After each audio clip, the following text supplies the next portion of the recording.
wanted to ask you about your experience in booking interpreters using your NDIS funds. I have booked interpreters using my NDIS package. One issue I had was timing. For example, in December, people are usually away on holidays. It makes it difficult to be able to book an interpreter regardless of how much notice is given. I usually book interpreters with 2 or 3 weeks' notice, and that often helps, but with the rollout of the NDIS, more people are booking interpreters for that and in the workplace. It results in a shortage, and it can often be hard to secure one. By booking interpreters in advance, it gives me a real peace of mind. Occasionally, agencies will let me know they don't have any interpreters available, so they'll offer video remote interpreting instead. Depending on the practicalities of the booking can depend on the availability of interpreters. I prefer to have an interpreter face-to-face, but it's not always available.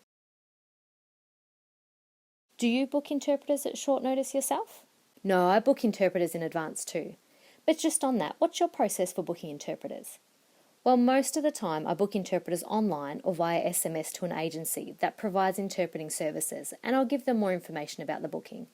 If I need 1 or 2 interpreters, as it depends on the length of the booking, that's a factor you need to consider, booking 2 interpreters. I tell them the location, of course, and whether I'm self-managed, my NDIS package, or whether it's plan managed. That's about it, either through an agency or privately. Have you booked private interpreters before? I've done both actually. However, there are risks involved. If you book an interpreter directly for any job and they happen to call in sick on the day of the booking, then I'm left trying to get an interpreter at the last minute myself. Right. Whereas usually, if I book through an agency, they'll be doing all of the legwork in finding a replacement interpreter on my behalf and will then tell me the outcome. It's part of their role and responsibilities, instead of me asking the interpreters within my network who's available at short notice. What about you, Phil? Well, I haven't booked interpreters directly before. It's something I've considered for ease. There are interpreters I've worked with frequently, and we've gotten to know each other and have developed a trusting relationship, and have become my preferred interpreters. I am particular at times when it comes to using certain interpreters in certain situations, and I'm concerned that agencies may allocate different interpreters that aren't on my preference list.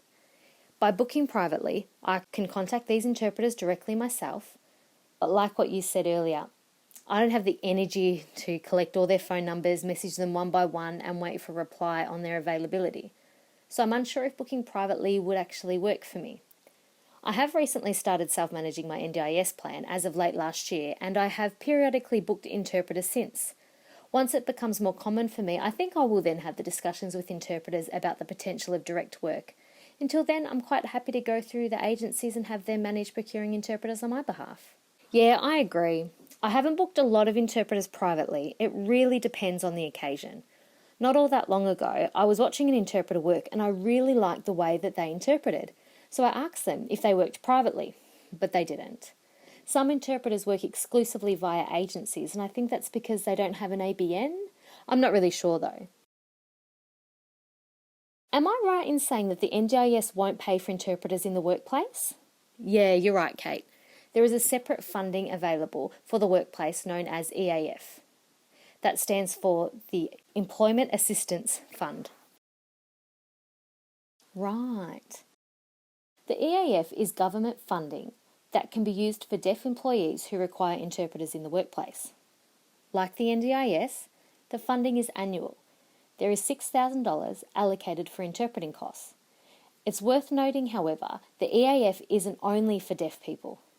It's eligible for all people with a disability who require support and modifications in the workplace, especially for those working for smaller businesses like non-for-profits who need to make adjustments that can be quite costly, such as ramps.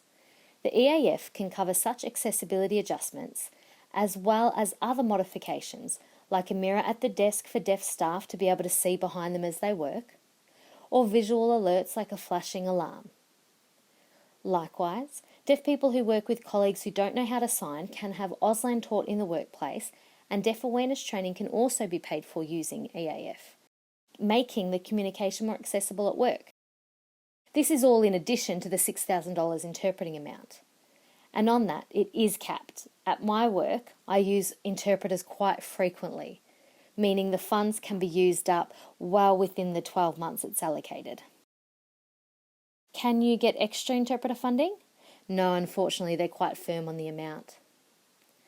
Okay, so that I'm clear, the NDIS is only for personal, at-home and community type access, and the EAF is just for work. They can't be used interchangeably? That's right, they can't be. If a community course is being provided with government funding, they're responsible for providing the interpreters too. Right. And what if they don't? Well, then NDIS funding can be used. It depends on whether the course being run is by a private organisation, a business, or a non-for-profit. If they're self-funded private organisations, then the NDIS funds can be used for interpreters. So if the course is being run by government funding, they have the responsibility to provide and pay for interpreters, which might mean seeking or applying for more funding. But just back on the EAF discussion, there are different ways the funding can be accessed. There is an EAF form online you can fill out and apply for. It's pretty straightforward.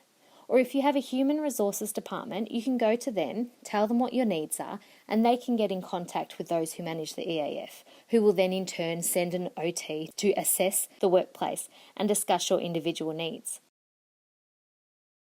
It's actually quite similar to the NDIS process. After the OT has gathered the evidence they require, the application is processed and the EAF becomes available. Okay, so it doesn't follow the same reimbursement process like the NDIS does for self-managed participants. Because I pay for a service, I make a claim via the MyGov app, but the EAF works differently? Yeah, you're right. How does the MyGov process work? First of all, to be able to log in, you need to fill out a form to register with all your personal information. You then set up your username, a secure password. It's worth noting MyGov's site isn't only for accessing the NDIS portal. You can also access your Medicare account on there, the ATO, and Centrelink. There's a whole list of different services you can access via MyGov. It lists all the logos on the homepage. There is really tight security on the site. You need to set up both a strong password and unique security questions to protect your privacy.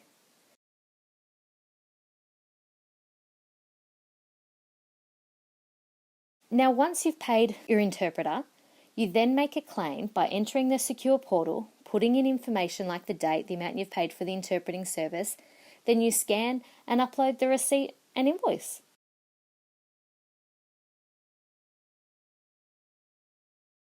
It's quite easy. It takes about 2 business days for it to process and the funds are then reimbursed back into your nominated bank account. It's really quick and easy.